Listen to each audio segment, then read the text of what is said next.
దేవుని యొక్క కృపామయదేశ్వరుని బట్టి, ఆయన ప్రేమ, ఆయన యొక్క కృప, ఆయన యొక్క ఆశీర్వాదాన్ని బట్టి ఈ రీతిగా మనల్ని అందరినీ దేవుడు సంరక్షిస్తూ పోషిస్తూ తన యొక్క కృపను విస్తరింపజేయుచున్న విధానాన్ని బట్టి దేవాది దేవునికి నా యొక్క స్తుతులు స్తోత్రాలు తెలియపరుస్తున్నాను.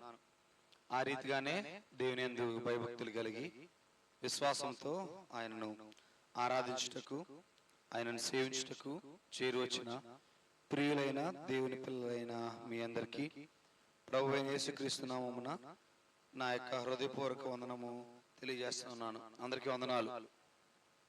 దేవుని యొక్క ప్రేమను బట్టి ఈ రీతిగా మనమందరము సమకూర్చబడి ఉన్నాం. దేవుడు ప్రేమమయుడు, ఆయన యొక్క కృప ఉన్నతముగా ఉన్నది. సమస్త మానవాళిని ఏకరీతిగా కాపాడుతున్నవాడు, ఆయన అందరికీ తండ్రి అయి ఉన్నాడు. సమస్త జనులను ఆయన సంతానమై ఉన్నారని లేఖనాలు బోధిస్తున్నాయి. సమస్తమును ఆయన సంతానము కాబట్టి ప్రతి ఒక్కరు కూడా ఆయన యందు విశ్వాసముతో ఎడతెగక ఆయనకు లోబడి జీవించవలసిన బాధ్యత ప్రతి క్రైస్తవుని మీద ఉన్నది.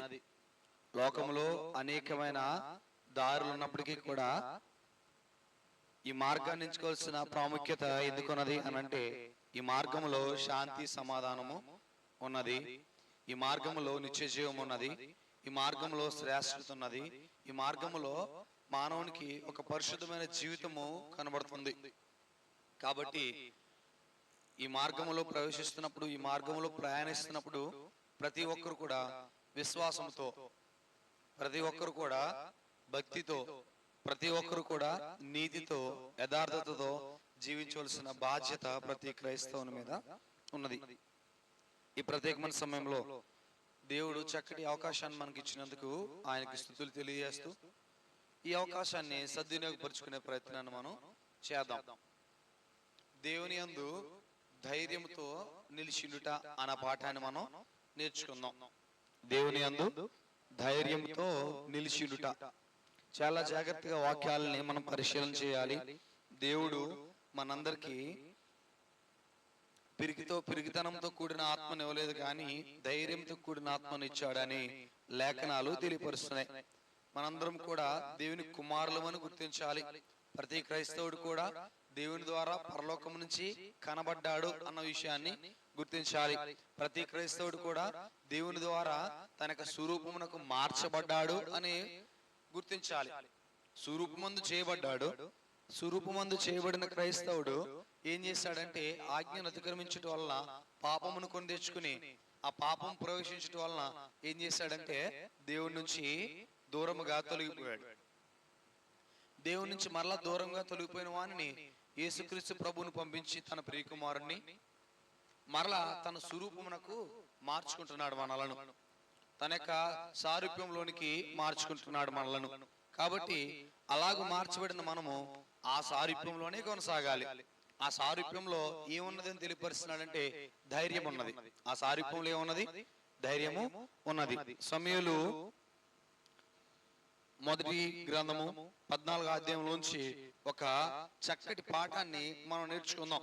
ఈ యొక్క 14వ అధ్యాయానికి ప్రారంభానికి ముందు, లేదంటే ఈ 14వ అధ్యాయం యొక్క ఔన్నత్యం ఏంటంటే, దేవుని యొక్క హృదయానుసారుడైన దావీదు కంటే ముందుగా దేవునికి ఘనతను చెల్లించిన ఒక వ్యక్తిని మనం చూస్తున్నాం. దేవుని పైన సంపూర్ణంగా భరోసా ఉంచిన వ్యక్తిని మనం చూస్తున్నాం. దేవుడు పక్షమునుండగా విరోధి ఎవడు అని గ్రహించిన వ్యక్తిని మనం చూస్తున్నాం. అలాగనే దేవుని వలన సమస్త కార్యములు సాధ్యపడతాయి అని నమ్మిన ఒక వ్యక్తిని మనం చూడబోతున్నాం. అంటే ఈ లోకంలో సమస్తము కూడా దేవుని వలన జరుగుతుంది అని సంపూర్ణ నిశ్చయత, సంపూర్ణ భరోసా, సంపూర్ణ నమ్మకము, సంపూర్ణ విశ్వాసము కలిగిన ఒక భక్తుడు మనకు కనబడుతున్నాడు, లేదంటే ఒక వ్యక్తి మనకి కనబడుతున్నాడు. అతడు ఎవరంటే దావీదు యొక్క బెస్ట్ ఫ్రెండ్. ఎవరు అతను? ఎవరు? దావీదు యొక్క బెస్ట్ ఫ్రెండ్. దావీదు ఇంకా గ్యారంటీలో చేరలే, దావీదు ఇంకా సైన్యంలో చేరలేదు. అప్పటికి ఇతను దేవుని యొక్క నామాన్ని గుర్తించినప్పటికీ, దేవుని యొక్క మహిమను, దేవుని యొక్క ఘనతను, దేవుని యొక్క శక్తిని గుర్తించే సమయానికి దావీదు ఇంకను సైన్యంలో చేరలే. సో ఈ వ్యక్తి అంతటి అద్భుతంగా దేవుని యొక్క నామాన్ని గుర్తించాడు. ఎవరు ఈ వ్యక్తి? యోనాతాను. ఎవరండి? దావీదు యొక్క బెస్ట్ ఫ్రెండ్. ఎవరు? యోనాతాను. అంటే దావీదు మరణం అవ్వకుండా దావీదుని చూసి నా హృదయం నీ హృదయంతో కలిసిపోయింది, నేను నిన్ను విడవలేను, నీవు నా ప్రాణ స్నేహితుడివి అని హక్కుని చేర్చుకున్నాడు. చేర్చుకుని తన తండ్రి అయిన సౌలు దావీదుని చంపివేయడానికి ప్రయత్నాలు చేస్తుంటే దావీదుని తప్పించి, అంటే తన యొక్క స్థాయిని తగ్గించేసుకుని తను ఏది కోల్పోతున్నాడో తెలిసి కూడా దావీదుని రక్షించడం మనం చూస్తాం. That is true friendship. ఒకసారి మనం స్నేహితుల సందర్భంలో నేర్చుకున్నాం ఆ విషయాన్ని. రైట్. సో ఈ యోనాతాను చేసిన గొప్ప పనిని మనం ఒకసారి చూద్దాం. సమూయేలు మొదటి గ్రంథము 14వ అధ్యాయము మొదటి వచనం చదవండి. ఆ దినము సౌలు కుమారుడైన యోనాతాను తన తండ్రితో ఏమీ చెప్పక తన ఆయుధములను మోయు పడుచువానిని పిలిచి, అవతలనున్న ఫిలిష్తీయుల దండు కావలి వారిని హతము చేయపోదము రమ్ము అని చాలా జాగ్రత్తగా గమనించండి. వీరొక యుద్ధానికి సన్నద్ధమవుతున్నారు, రెడీగా ఉన్నారు. ఫిలిష్తీయులందరి దగ్గర ఇనుముతో చేయబడిన ఆయుధాలు ఎక్కువగా ఉన్నాయి. ఫిలిష్తీయులందరి దగ్గర ఇనుముతో చేయబడిన ఆయుధాలు ఎక్కువగా ఉన్నాయి. ఇశ్రాయేలీల సమూహంలో ఇనుముతో చేయబడిన ఆయుధాలు బహా కొదువ, చాలా తక్కువ. ఎందుకు అనంటే మొత్తము ఈ బ్లాక్ స్మిత్ వర్క్ అంతా, ఈ ఆయుధ కర్మాగారం అంతా ఫిలిస్తీన్ల చేతిలో ఉండేది. ఫిలిస్తీయులు వీరికి ఇనుము సదుపాయాన్ని అనుగ్రహించేవారు కాదు. కాబట్టి ఇనుముతో చేసిన ఏ వస్తువు కూడా వీరి దగ్గర ఉండేది కాదు ఇశ్రాయేలీల దగ్గర. మరి ఇశ్రాయేలీల దగ్గర ఉన్న వస్తువులలో ఏంటి యుద్ధానికి ఉపయోగించేవి అని అంటే, వ్యవసాయానికి ఏదైతే పనిముట్లు యూజ్ చేస్తున్నారో, ఏంటండి వ్యవసాయానికి ఏవైతే పనిముట్లు ఉన్నాయో వాటిని ఇంకా పదునుగా చేసుకుని, ఆ పనిముట్లను ఇంకా పదునుగా చేసుకుని వాటిని ఉపయోగించేవారు ఇశ్రాయేలీలు. కాబట్టి ఒకవేళ ఫేస్ టు ఫేస్ కనుక వస్తే ఇనుము పదునైనది కాబట్టి హతం చేయడానికి అవకాశం ఎక్కువ ఉంది. కాబట్టి వీరు వాటిని సాధించడం కోసం, అలాగే ఇనుము కర్మాగారం మీద అధికారాన్ని సాధించడం కోసం పోటీ పడవలసిన సందర్భం వచ్చినప్పుడు సరిపడా ఆయుధాలు తక్కువ ఉన్నాయి కాబట్టి కొంచెం వెనుకంజ వేసి అవకాశం కొరకు ఎదురు చూడాల్సిన అవసరత ఏర్పడింది. ఇంతలో యోనాతాను ఈ సున్నతి లేని ఫిలిస్తీయుల కోసం మనం ఎందుకు భయపడవలను ఏమంటున్నాడు? ఈ సున్నతి లేని ఫిలిస్తీయుల కోసం ఎందుకు భయపడాలి అని డెసిషన్కి వచ్చి, ఇదే డెసిషన్ ఎవరి దగ్గర చూసాం? ఇదే జడ్జిమెంట్ ఎవరి దగ్గర చూసాం? సున్నతి లేని ఫిలిస్తీయులకి ఎందుకు భయపడుతున్నారు మీరు అన్న జడ్జిమెంట్ ని ఎవరి దగ్గర చూసాం? దావీదు దగ్గర చూస్తాం.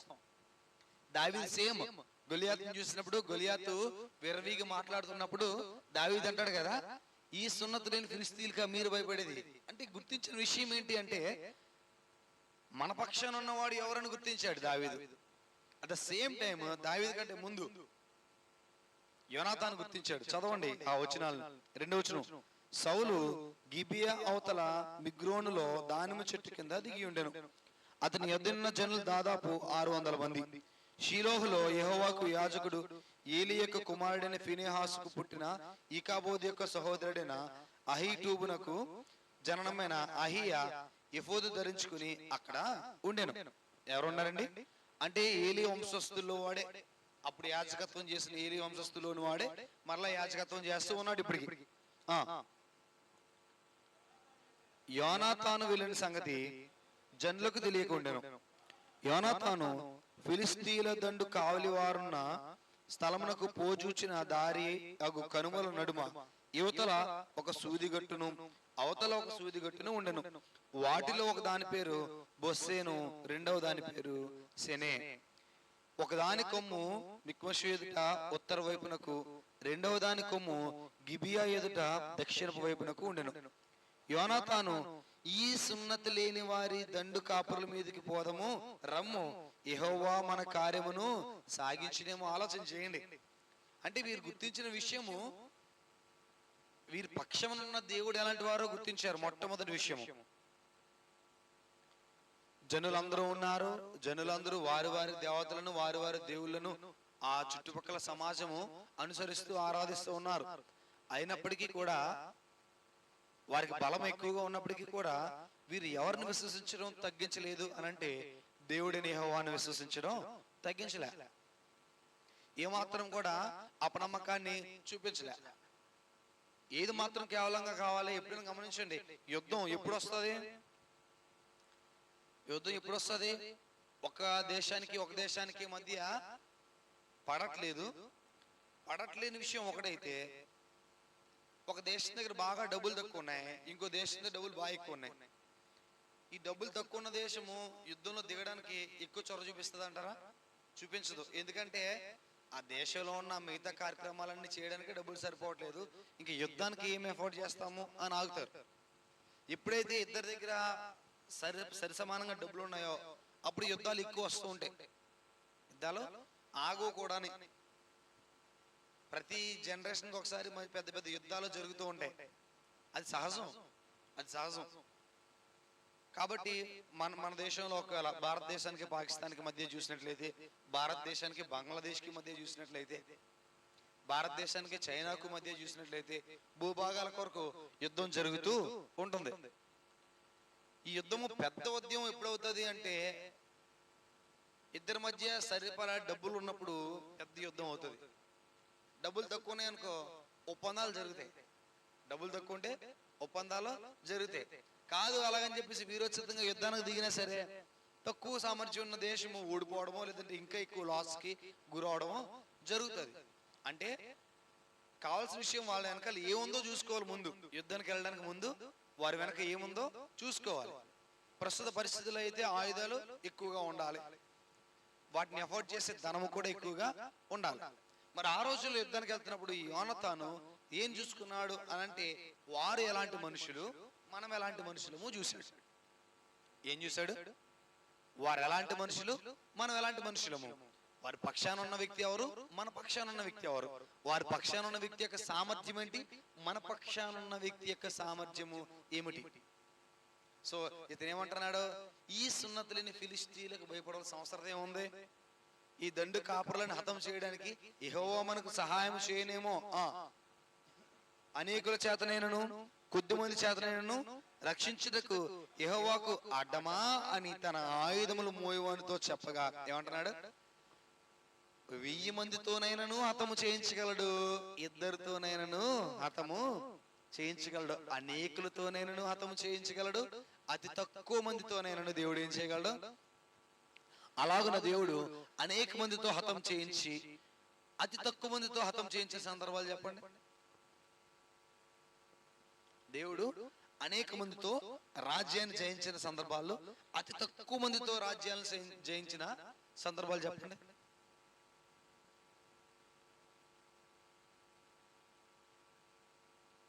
ఎరుకో గోడలు కోల్చబడినప్పుడు ఇశ్రాయేల్ సమాజం అంతయు కూడా చుట్టూరా తిరిగారు, అనేక మందితో జయించాడు.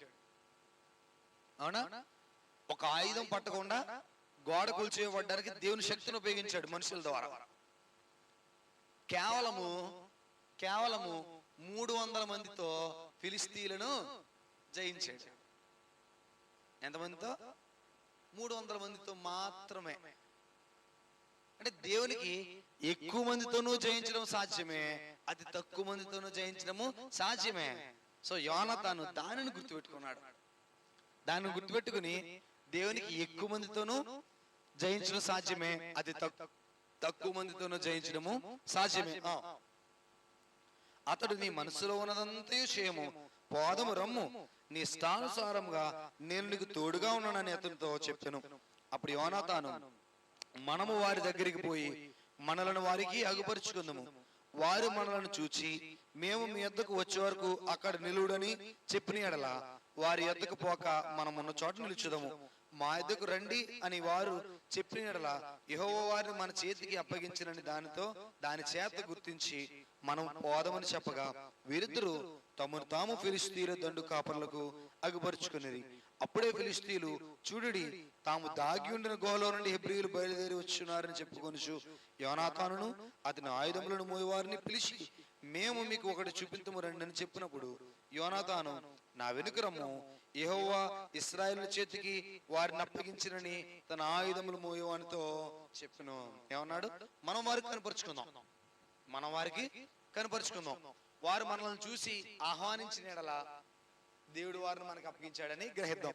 ఒకవేళ అక్కడే నిలవండి అన్న ఎడల అక్కడే ఆగిపోదాం. ఏం చేస్తారో చూద్దాము అన్నప్పుడు వీరంటున్నారు, వచ్చారు చూడండి రోయ్ బయటికి, ఎవరో ఇశ్రాయేలు తాము దాక్కున్న స్థలం నుంచి వచ్చారు చూడండి అనేసరికి, రండి మీకు మంచి ప్లేస్ చూపిస్తాం అని అన్నప్పుడు యోనాతాను అంటున్నాడు కదా, చెప్పాను నేను యెహోవా వీరిని మన చేతికి అప్పగిస్తాడని, అప్పగించాడు, రా ఇప్పుడు ఏం జరుగుతుందో చూద్దాము అని వెళ్తూ అతడు అతని వెనుకున్న అతని ఆయుధమును మోయవాడును తమ చేతులతోనూ కాళ్ళతోనూ ప్రాకి ఇక్కిరి.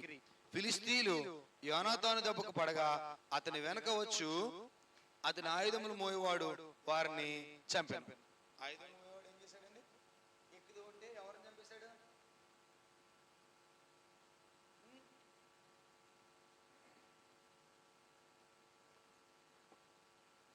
ఫిలిష్తీయులను చంపాడు.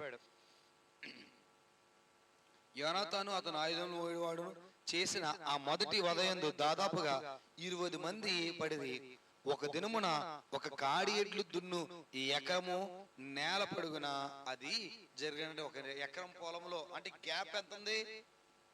తక్కువ గ్యాప్ లో ఎక్కువ దూరం కూడా వారు పారిపోవడానికి గాని ఎక్కువ దూరం కూడా వారు జరగడానికి గాని అవకాశము ఈలే. అది తక్కువ గ్యాప్ లో ఏం చేశాడండి?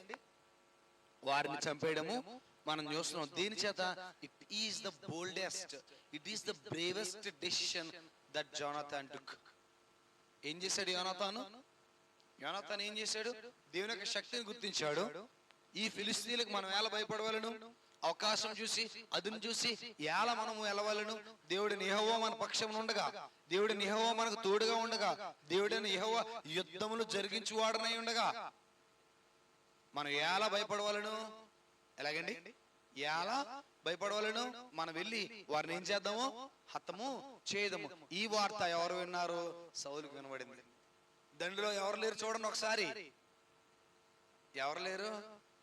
యోనాతానును అతని ఆయుధములు మోయవాడును లేడు అని వెంటనే వీరు ఆశ్చర్యపోయారు. వీరేమయ్యారు? ఆశ్చర్యపోయారు. ఆలోచన చేయండి. దేవుని పైన భారం వేసి ముందుకు కదిలినప్పుడు యోనాతాను ఒకటే డెసిషన్ తీసుకున్నాడు. ఏంటా డెసిషన్? దేవుడు నా పక్షమున ఉన్నాడు, దేవుడు నా పక్షమున ఉన్నాడు. ఈ విషయము సౌలు గుర్తించలేదు. ఇఫ్ పాసిబుల్ మనము సౌలుకి దావీదుకి ఉన్న వ్యత్యాసం గురించిన పాఠాన్ని మనం నేర్చుకున్నాం, ఇఫ్ పాసిబుల్. అయితే ఇక్కడ యోనాతాను గుర్తించిన విషయం చూడండి. యోనాతాను ఏమంటున్నాడు? ఈ సున్నతుని ఫిలిష్తీయులకు మనం ఎందుకు భయపడాలి? వీరిని దేవుడు మనకు అప్పగించలేడా? అప్పగిస్తాడు. కాబట్టి ఎందుకు ఆలస్యం చేయాలి? దేవుడు తక్కువ మంది చేతనైనను అతి ఎక్కువ మంది చేతనైనను ఏం చేయగలడు? పెట్టేమా. ఎక్కువ మంది చేతనైనను తక్కువ మంది చేతనైనను ఏం చేయగలడు? కార్యములు జరిగించగలడు. కాబట్టి ఎందుకు భయపడాలి? మన ఇద్దరు మేలతో భయపడాల్సిన అవసరం ఉందా? లే. దేవుడు మన ఇద్దరితో కూడా విజయాన్ని జరిగించగలడు. ఎప్పుడైతే ఫిలిష్తీయులు దండెత్తి వచ్చేస్తున్నారు అని చెప్పేసుకుని భయపడిపోయారో ఫిలిష్తీయులు వారిలో వారు హతం చేసుకోవడం ప్రారంభించారంట. ఏం చేశారు ఫిలిష్తీయులు? కన్ఫ్యూజన్ గురైపోయి, అది దేవుడు జరిగించే కార్యం. కింద చదవండి.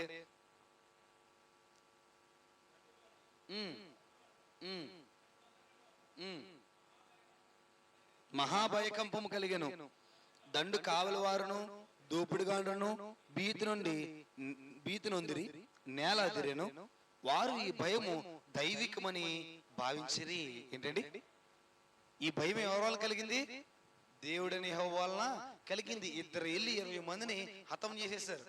ఇద్దరు వెళ్ళి 20 మందిని హతం చేశారు. ఎలా ఉంటది ఆ సిచ్యువేషన్? ఆ సినారీ ఎలా ఉంటుంది అసలు ఊహించుకోండి. హతం చేసేసరికి ఇది దైవికమైన భీతి అని భావించిరి. దండువారు చెదిరిపోయి బొత్తిగా ఓడిపోవుట బెన్యామీల గిబియాలో ఉన్న సౌలు యొక్క వేగుల వారికి కనబడగా, సౌలు మీరు లెక్క పెట్టి మన యొద్ద లేని వారు ఎవరో చూడని తన యొద్దనున్న జనులతో చెప్పాను. వారు లెక్క చూచి యోనాతానును అతని ఆయుధములు మోయవాడును లేరని తెలుసుకునేది. దేవుని మందసం అప్పుడు ఇశ్రాయేలు ఉండగా దేవుని మందసమును ఇక్కడికి తీసుకుని రమ్మని సౌలు అహియాకు సెలవు ఇచ్చాను. సౌలు యాజకునితో మాట్లాడుచుండగా ఫిలిస్తీన్ల దండులో ధ్వని మరీ ఎక్కువగా వినబడిన. ఏం జరుగుతుంది? ఇక్కడ జరుగుతుంది ప్రోగ్రాం. సౌలు ఏమంటున్నాడు? మనసాన్ని ఇక్కడ తీసుకున్నాడు, ఇక్కడ దేవుని యొక్క ప్రత్యక్షత ఉండాలి. గమనించండి, సౌలు ఏ రోజు కూడా హోల్ హార్టెడ్ గా, ఫుల్ ఫ్లెడ్జ్డ్ గా దేవుని యందు విశ్వాసం ఉంచలే. ఏ రోజు కూడా హోల్ హార్టెడ్ గా, ఫుల్ ఫ్లెడ్జ్డ్ గా, అంటే దేవుడు మా పక్షాన ఉన్నాడు అని ఏ రోజు గుర్తించలే సౌలు. కాబట్టి ఇంకా ఏదో ప్రాసెస్ చేస్తున్నాడు. కాబట్టి సౌలు యాజకునితో నీ చేయి వెనుకకు తీయమని చెప్పి తానును తన యొద్దనున్న జనులందరూ కూడుకుని యుద్ధమునకు చొరబడిరి. వారు రాగా ఫిలిస్తీన్లు కలవరపడి ఒకరినొకరు హతము చేసుకొని చుండ్రి. ఏం జరిగింది?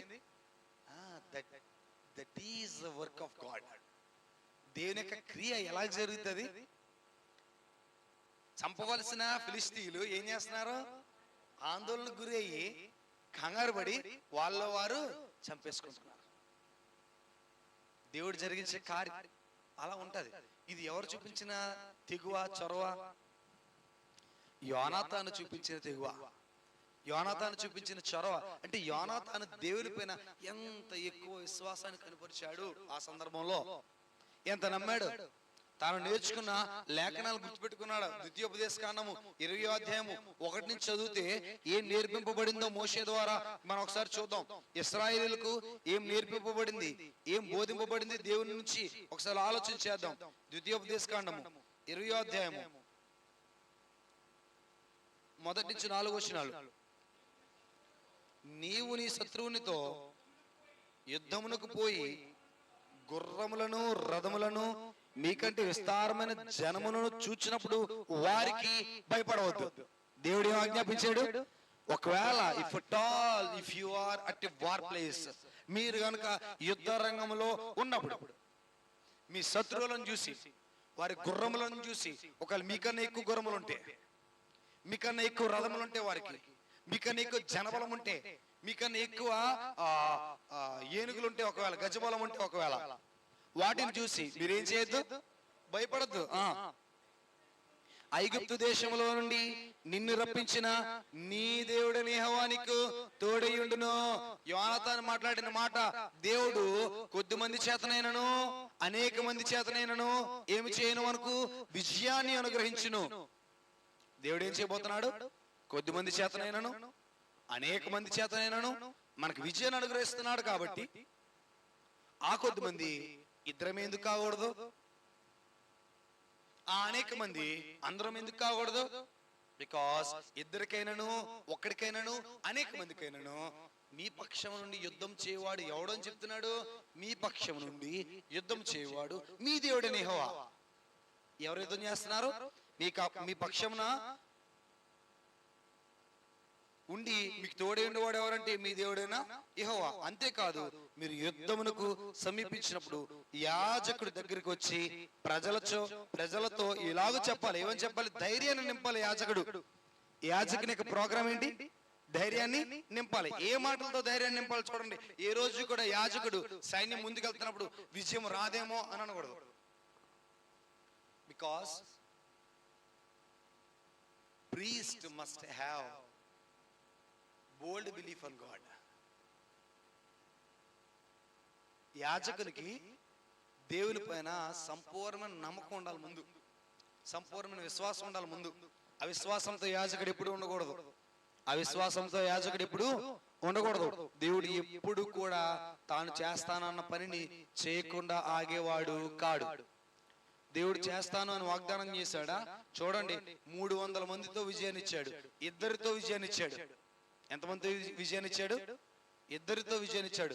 6 లక్షల కాల్బలంతో విజయాన్ని ఇచ్చాడు.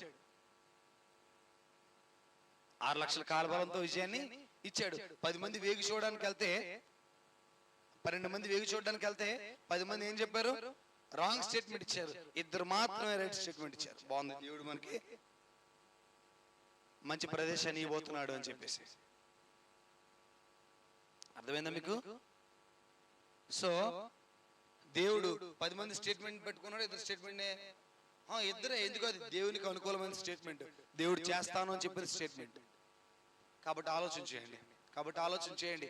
దేవుడు ఒక మనిషి పక్షాన ఉన్నాడు అని గ్రహించినప్పుడు దేవుడు ఆ మనిషిని ఎన్నటికి విడిచిపెట్టడు.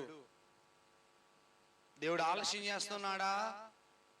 He's making you wait for the right time. సరి అయిన సమయాన్ని చూసి ఆయన ఏం చేస్తాడు? నీకు విజయాన్ని ఇస్తాడు. యోనాతాను చూశాడు, దేవుడు నా పక్షాన ఉన్నాడు. ఏమన్నాడు యోనాతాను? దేవుడు నా పక్షాన ఉన్నాడు.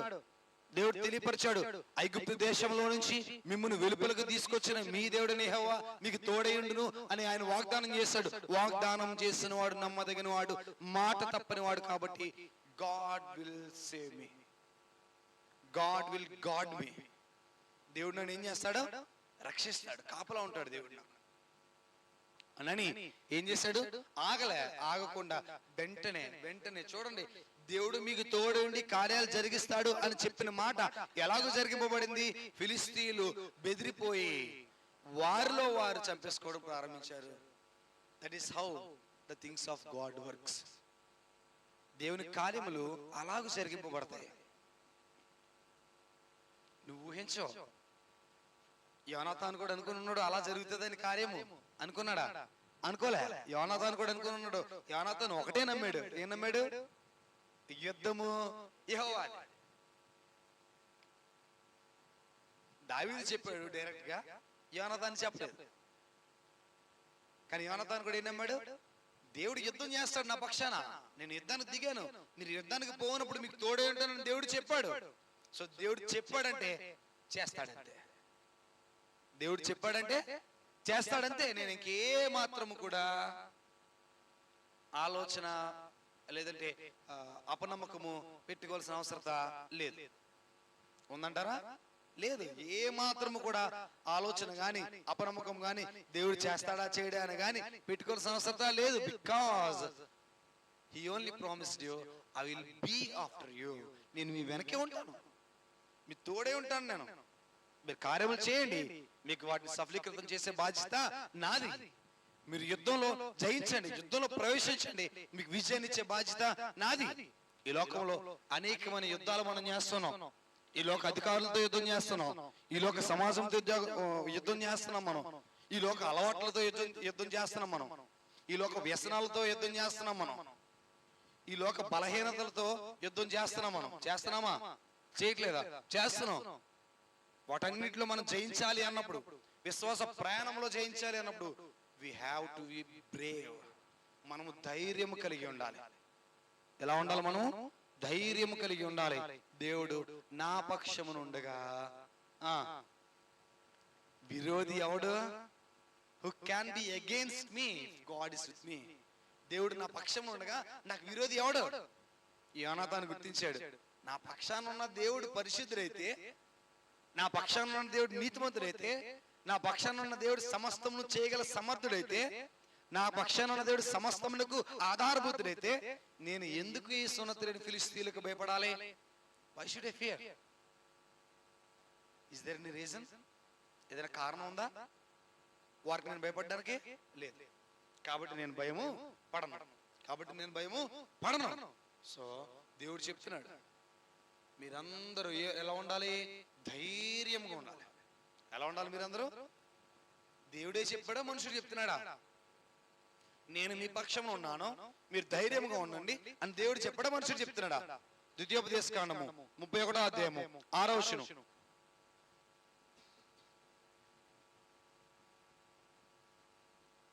ద్వితీయోపదేశకాండము. భయపడుకుడి వారిని చూచి. ఎవరిని చూచి? ఎవరిని చూచి? ఎవరిని చూసి? మీరు జయించబోతున్న ప్రదేశం ఏదైతే ఉన్నదో, కనాను ప్రదేశం ఏదైతే ఉన్నదో, అప్పుడు వారు ఇశ్రాయేలు జయించడానికి కనాను దేశం అయితే, ఈ రోజు మనం జయించడానికి ఏమున్నాయి? మనం ఏ యుద్ధాలు చేయట్లేదు కదా బయట. మరి ఏమి జయించాలి అంటే ఈ లోకంలో మన బలహీనతలను మనం జయించాలి. బలహీనతలను మనం జయించాలి. ప్రస్తుత క్రైస్తవులు చేస్తున్న యుద్ధము ప్రాముఖ్యంగా మన బలహీనత విషయంలోనే యుద్ధం, మన ఆలోచనల విషయంలోనే యుద్ధం, మన కోరికల విషయంలోనే యుద్ధం. వాటిలోనే ఎక్కువగా మనము పోరాటం చేస్తూ ఉన్నాం. ఈ లోక నాదులతో మనం పోరాటం చేస్తున్నాం, ఈ లోక అధికారులతో మనం పోరాటం చేస్తున్నాం, ఈ లోక సంబంధమైన శక్తులతో మనం అంటే సాతాను శక్తులతో మనం ఏం చేస్తున్నాము? పోరాటం చేస్తున్నాం. కాబట్టి చదవండి. భయపడుకుడి, మీతో కూడా వచ్చేవాడు నీ దేవుడిని యెహోవాయే, ఆయన నిన్ను విడివాడు, నిన్నెడబాయడు, నిన్నెన్నడును ఏం చేయడు ఆయన? ఆయన నిన్ను విడివాడు, నిన్ను ఎన్నటికి ఎడబాయడు అని వాగ్దానం చేసిన నీ దేవుడు ఉన్నాడు కదా, మరి ఇంకెందుకు భయపడాలి? ధైర్యం తెచ్చుకునండి, ధైర్యంగా ఉండండి అని మీతో చెప్పిన వాడు ఎవరు? ధైర్యం తెచ్చుకోమని చెప్పిన వాడు ఎవరు? నీ దేవుడు యెహోవాయే చెప్పాడు నీకు ధైర్యంగా ఉండమని. నేను అధైర్యపడొద్దు అన్నాడు. నీ దేవుడు నీకు చెప్పినప్పుడు, నీ దేవుడు నీతో వాగ్దానం చేసినప్పుడు ఇంకేం వాగ్దానం చేశాడు? నీతో కూడా వస్తాను అని వాగ్దానం చేశాడు ఆయన. నువ్వు ఎక్కడికి వెళ్ళినను, ఏ ప్రదేశంలోకి వెళ్ళినను, ఏ ప్రాంతంలోకి వెళ్ళినను, నీవు నాకు లోబడి ఉండిన కుమారుడు అయితే నేను నీతో కూడా వస్తాను. I will come after you. నేను మీతో కూడా వస్తాను, మీతో కూడా కార్యాలు జరిగిస్తాను. మీరు తలపెట్టిన ప్రతి కార్యములో నా జోక్యం ఉంటది. మీరు నాకు లోబడిన వారైతే, మీరు నాకు లోబడిన వారు అయితే, లోబడని వారు అయితే ఐ కాంట్ డూ ఎనీథింగ్. నేనేం చేయలేను. మిమ్మల్ని విడిచిపెట్టడు తప్ప నేనేమేను చేయలేను. మిమ్మల్ని విడిచిపెట్టడు తప్ప నేనేమేను చేయలేను. అందుకే కీర్తనకారుడు దేవుణ్ణి ఎరిగాడు. సౌలు మొట్టమొదటి తప్పుదం చేసిన తర్వాత సమూయేలు సౌలు యొద్దకు వచ్చి అంటాడు, దేవుడు నిన్ను ఇశ్రాయేలు జనముల మీద సర్వ కాలములు రాజుగా ఉంచడానికి ఇష్టపడ్డాడు, కానీ నువ్వు దానిని అర్హతను కోల్పోయావు కాబట్టి దేవుడు నిన్ను తీసివేస్తున్నాడు. తీసివేసి దేవుని చిత్తానుసారముగా నడుచుకుని వాడిన ఒక మనుషుడిని దేవుడు ఇప్పటికే కనుగొన్నాడు. ఏంటండి? దేవుడు ఇప్పటికే కనుగొన్నాడు. ఎవరు ఆ హృదయానుసారముగా నడుచుకునే మనుషుడు అంటే దావీదు.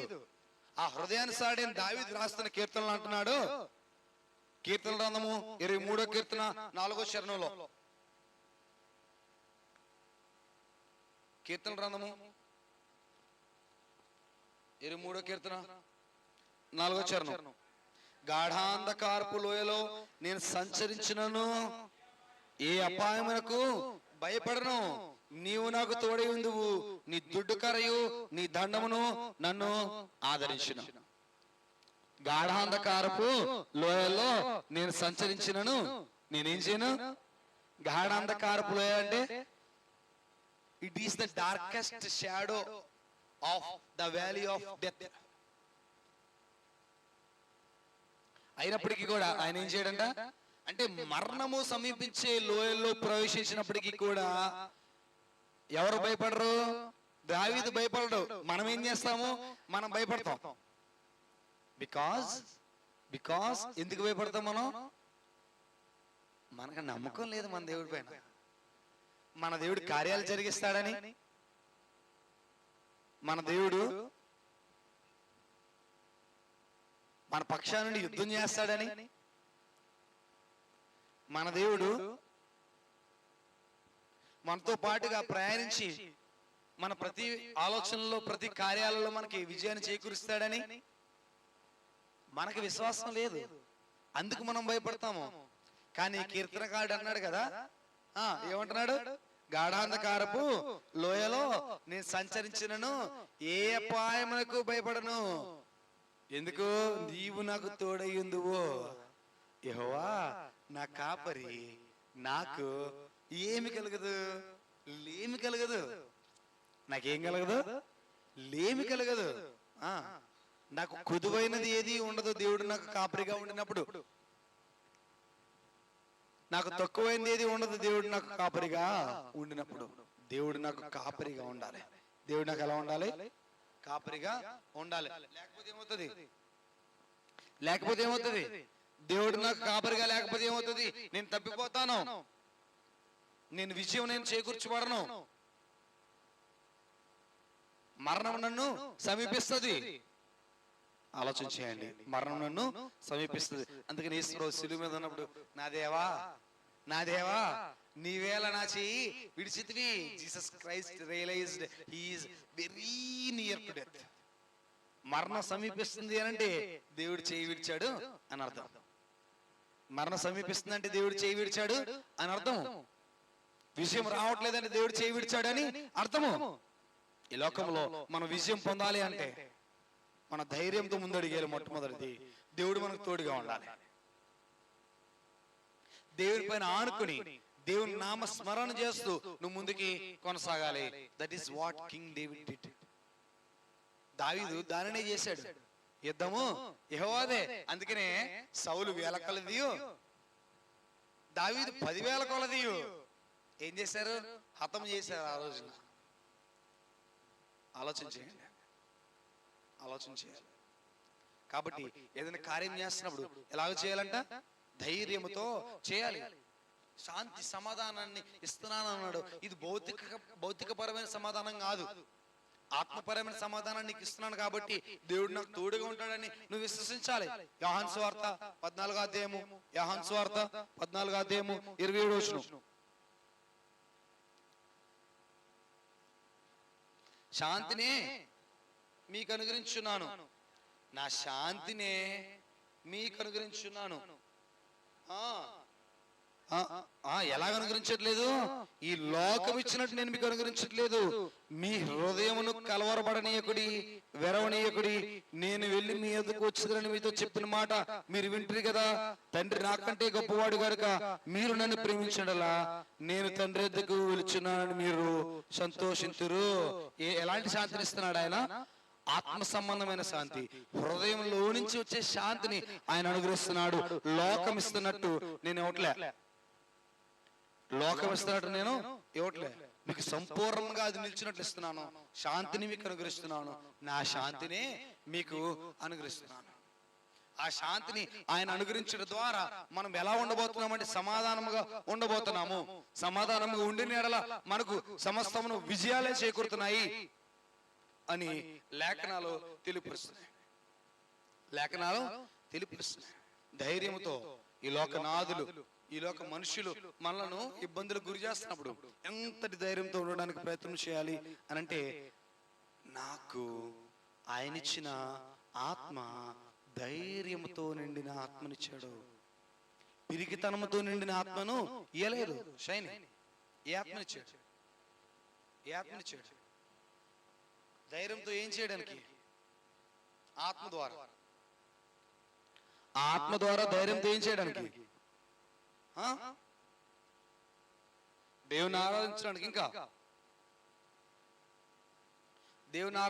ఇంకా ఇంకేం చేయాలి? ఆత్మతో దేవుని మహింపరచాలి. ఇంకా ఏ పని చేయాలి? ఏం పని చేయాలి? సువార్తను ప్రకటించాలి. ఒక పాట ఉండేది. ఏంటో పాట? సువార్తను ప్రకటింపవా, సునాదము వినిపించవా, సిలువను ప్రకటించవా, దాని విలువను వివరింపవా. లిమ్ము సోదరా, లిమ్ము సోదరి, లిమ్ము సోదరా, లిమ్ము సోదరి. సువార్తను ప్రకటించవా, సునాదము వినిపించవా, సిలువను ప్రకటించవా, దాని విలువను వివరించవా. నీలో ఆత్మను ఆరనీయకు, ఎదలో పాపము చేరనీయకు. నీలో ఆత్మను ఆరనీయకు, ఎదలో పాపము చేరనీయకు. నీవే కదా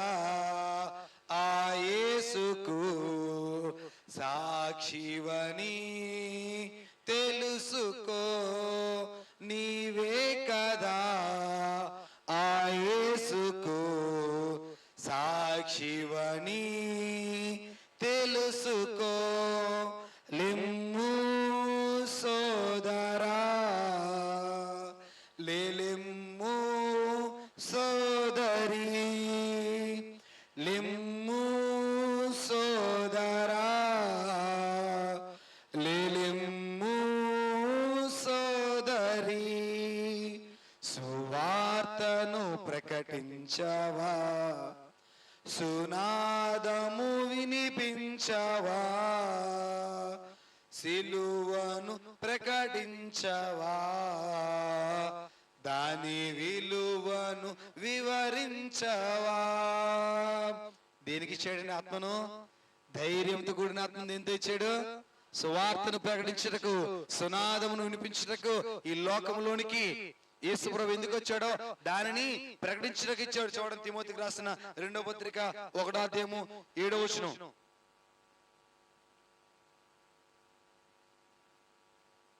ఏ ఆత్మనిచ్చాడో చెప్తున్నాడు.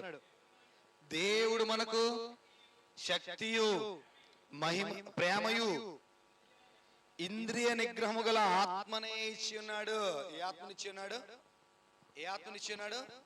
దేవుడు మనకు శక్తి కలిగిన ఆత్మనిచ్చాడు, ప్రేమ కలిగిన ఆత్మనిచ్చాడు, ఇంద్రియ నిగ్రహం గల ఆత్మనిచ్చాడు తప్ప పిరికితనంతో పారిపోయే ఆత్మను ఇయ్యలేదు, పిరికితనంతో పడిపోయే ఆత్మను ఇయ్యలేదు.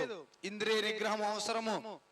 ఆలోచించుకోవాలి. ప్రతి ఒక్కరు కూడా శోధింపబడతారు, ప్రతి ఒక్కరు కూడా టెంప్ట్ చేయబడతారు, ప్రతి ఒక్కరు కూడా వివిధ రకాల శోధనలకు గురవుతారు. వాటిని ఏం చేయడానికి ప్రయత్నం చేయాలి? గ్రహించాలి. గ్రహిస్తూ వాటిని జయించే ప్రయత్నం చేయాలి. జయించుటకు మీకు జయించగల శక్తి గల ఆత్మను ఇచ్చాడు ఆయన. జయించడానికి సమర్థత గల ఆత్మను ఇచ్చాడు.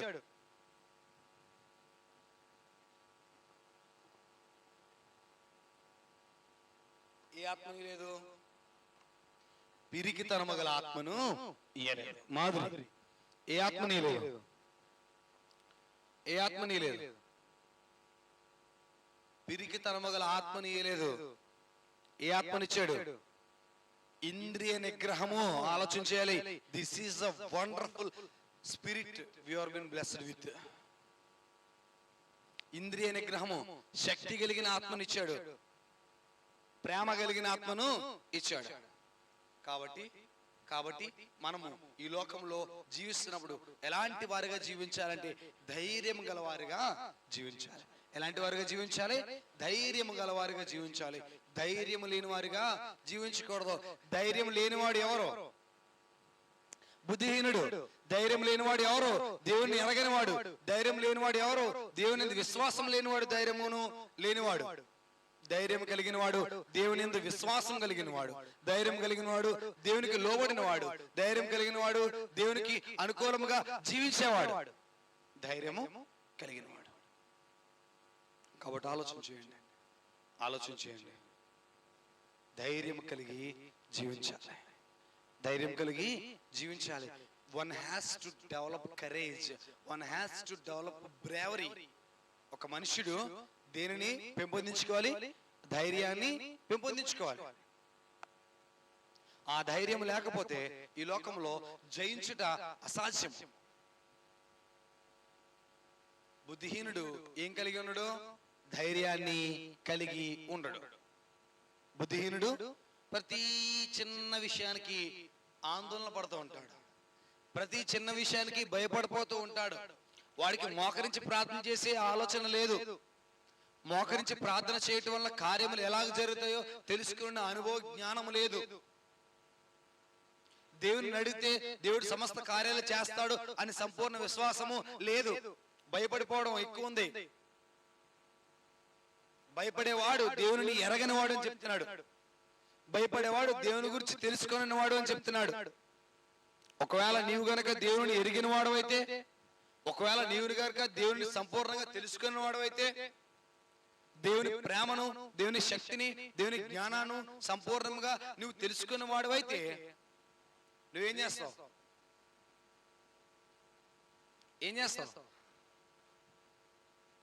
భయపడవు, ఎన్ని రానివి ఐ ఫేస్, నేను ఎదుర్కొంటాను. ఏ రోజైనా చిన్న శోధన వచ్చిన వెంటనే ఈ శోధన ఏం చేస్తారు, దేవుడు నాకు తోడున్నాడు అని ధైర్యంతో ఉండి ఆందోళన పడకుండా ఉన్నవారు ఎవరైనా ఉన్నారు అక్కడ? ఆందోళన పడకుండా ఉన్నవారు ఉన్నారా? దేవుడు మమ్మల్ని విడిపిస్తాడు. గాఢాంధకారపు లోయలలో నేను సంచరించినను అని దావీదు అన్నాడు అని అంటే సంచరించకుండా ఆపుతాడని కాదు దేవుడు. If at all you travel through the valley of shadow of death, still God protects you. ఒకవేళ మీరు గాఢాంధకారపు లోయలలో, మరణకరమైన లోయలలో సంచరించినను ఏ అపాయము రాదు, కష్టం రాదని కాదు, నష్టం రాదని కాదు, వ్యాధి రాదని కాదు, బాధ రాదని కాదు.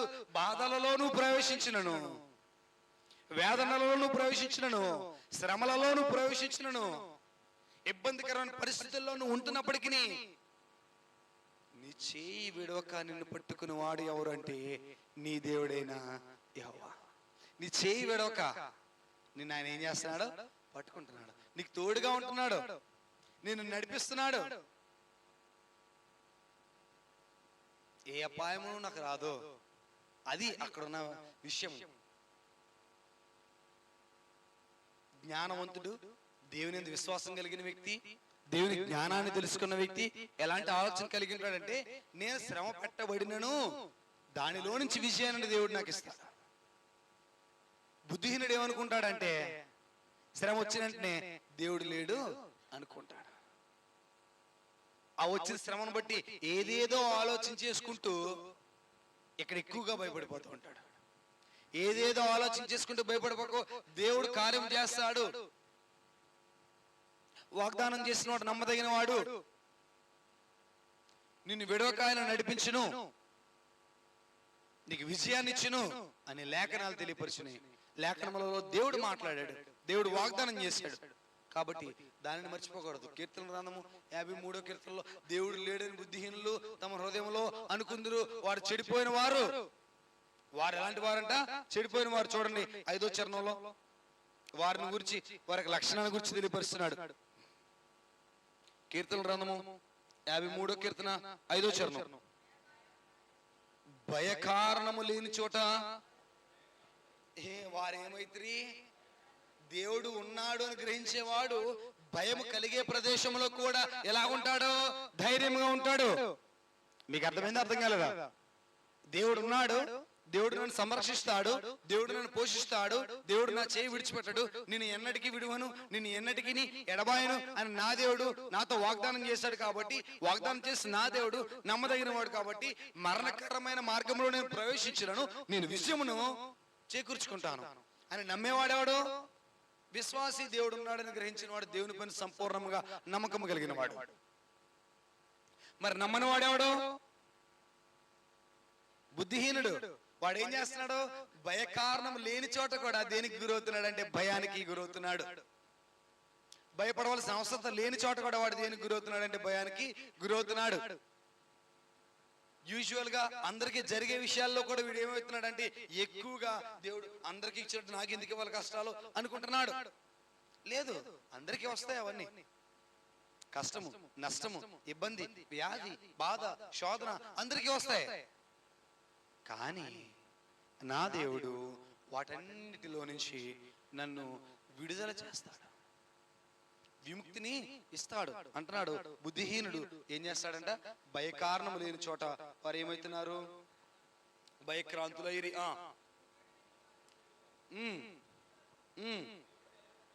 ఏం చేస్తున్నాడండి దేవుడు? దేవుడు వారిని ఉపేక్షించిన గనుక నీవు వారిని సిగ్గుపరిచితివి. ఏమంటున్నాడండి? దేవుడు వారిని ఉపేక్షించను గనుక నీవు వారిని సిగ్గుపరిచితివి. అర్థమైందండి? అంటే దేవుడు విడిచిపెట్టేశాడు కాబట్టి వారు సిగ్గుపడుతున్నారు. దేని వలన? వారి యొక్క ఆలోచన వలన, వారి యొక్క తలంపుల వలన, వారి యొక్క క్రియల వలన, అనాలోచితమైన కార్యాల వలన, భయపడిపోయి చేసిన కార్యాల వలన దేవుడు విడిచిపెట్టేశాడు కాబట్టి. అదే దేవుడు పట్టుకున్నవాడు అపాస్యం పాలవుతాడా? అవుడు. అవడు.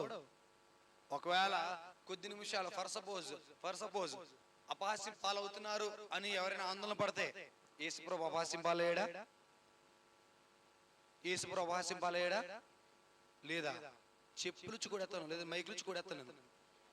ఉమ్మేశారు ముఖం మీద, గేలి చేశారు, హేళన చేశారు, కాళ్ళతో తన్నారు, కొడలతో కొట్టారు. గింటి ఎవరు కొంటారో చూడు అన్నారా? ముఖం మీద ముట్టి ఎవరు ముట్టుకారో చెప్పు. అనలేదు? అనలేదా? అనలేదా? వాటన్నిటిని యేసు ప్రభు భరించాడా? భరించాడా లేదా? భరించాడా లేదా? భరించాడు. భరించి ఏం పొందాడు? మరణము నుంచి విజయాన్ని పొందాడు. సో ఒకవేళ ఇఫ్ అట్ ఆల్ మనకి, నేను చెప్తున్నాను దేవుడు తోడేంటి ఏమి రావని చెప్పాను, మరి మీకేమైనా వచ్చినాయి అనుకో మీరు అనొచ్చు వీడు సొల్లి చెప్తున్నాడు, మాకు అన్ని జరుగుతున్నాయి, ఏమి రావంటున్నాడో. వచ్చినా సరే ఏమొస్తుంది? ఏమొస్తుంది? విజయం వస్తుంది. నేను చెప్తున్న మాట కాదండి, ద గ్రేటెస్ట్ ఎగ్జాంపుల్ ఉంచి వెళ్ళిన ఆయన చెప్తున్న మాట. యేసు ప్రభు తనకి జీవితం ద్వారా లోకము మిమ్మల్ని ద్వేషించిన గుర్తుపెట్టుకోండి, వారు మీకంటే ముందు నన్ను ద్వేషించారని గుర్తుపెట్టుకోండి. మీరు మరి అవసరం. లోకము ముందు నన్ను ద్వేషించింది, తర్వాత మిమ్మల్ని ద్వేషిస్తుంది, గుర్తుపెట్టుకోండి. సో గేలి చేసినా, నిందల పాలు చేస్తాం అనుకున్నా, పడగొట్టేసండ్రా వాడిని అనుకున్నా, ఎప్పుడు కూడా ఒక మాట గుర్తుపెట్టుకోండి. ఎప్పుడు కూడా ఒక మాట గుర్తుపెట్టుకోండి. ఒకడు మనలను పడగొట్టాలి అని చూస్తున్నాడు అనుకో, ఒకడు మనలను పడగొట్టాలి అని చూస్తున్నాడు అనుకో, ఏం జరిగినట్టు? వాడు మన యొక్క స్థితిని చూసి భయపడుతున్నాడు, గుర్తుపెట్టుకోండి. ఏంటండి? ఒకడు మనలను పడగొట్టాలి అని ఆలోచిస్తున్నప్పుడు వాడు మన స్థితిని చూసి భయపడుతున్నాడు, మన స్థితికి జంకుతున్నాడు వాడు. కాబట్టి ఆ స్థితికి వాడు సరిపోక ఏం చేయాలని చూస్తున్నాడు? పడగొట్టాలి అని చూస్తున్నాడు. ఒకడు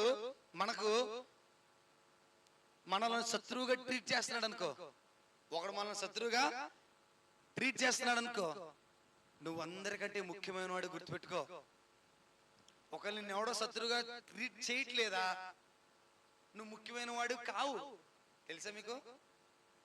తెలుసా?